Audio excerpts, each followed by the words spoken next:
Hi, welcome to this episode of Pick Six. I'm your host, Jackson Champ-Winkler. Before we talk about this week's topics, how did I do, Dad? How did I do last week, Dad? Thanks for asking, and thanks for letting me be your co-host again this week. Last week, first, you said Trevor Siemian was going to play good enough for the Broncos to beat the Panthers. You were correct. They needed a last-minute missed field goal, but you were one of the only people I know that picked the Broncos. Next, you gave us some fantasy advice that seemed pretty good. Did you end up winning your matchup? No, leaving Larry Fitzgerald on the bench cost me. That'll happen. And then we looked at a couple other games. You had the Tampa Bay Bucks beating the Atlanta Falcons. You were right about that. Jameis threw 4 touchdowns and looked pretty solid. You had the Patriots beating the Cardinals with Jimmy Garoppolo playing in Tom Brady's place. Not too many people had that, but you were right as well. And then your upset was the Jacksonville Jaguars beating the Green Bay Packers. They didn't quite pull it off, but it was a lot closer than most people give it credit for. We also talked a little bit about college football. You said Alabama was going to score 100 against the Little Sisters of the Poor. They didn't quite get 100, but they did win. And you also had Tennessee beating Virginia Tech in the biggest college football game ever, most attended. Tennessee did hold on and win. So we'll give you 4 out of 6 for last week. Now, what do you want to start? What do you want to talk about heading into week 2?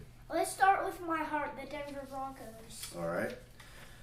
The Broncos play the Colts this week, and the Colts have kind of had Denver's number, winning 8 out of the last 9 against the Broncos, including the playoffs. Will today be any different? Yes, Broncos are at home, and Indy O-line will have bad luck against Vaughn and friends. Okay.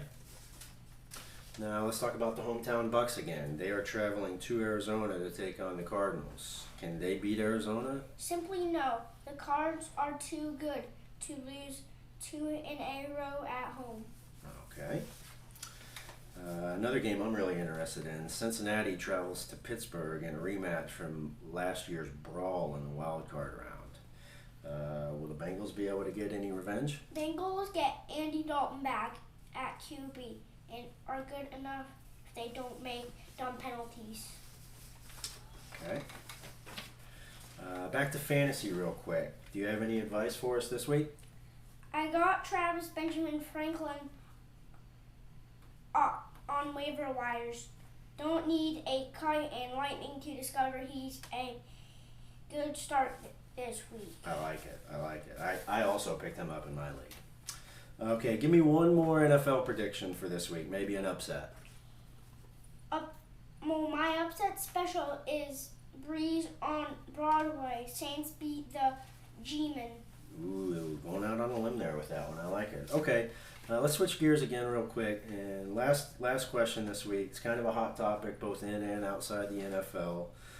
How do you feel about Colin Kaepernick and other football players taking a knee and protesting during the playing of the national anthem?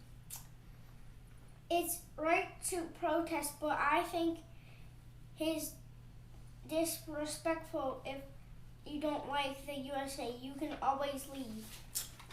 Okay. Not exactly how I feel about it, but it's nice to know that you have an opinion on it, and I respect that. So, great job. Thanks for joining us.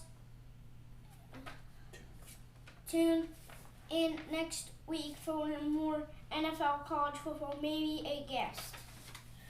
Thank you. Thank you.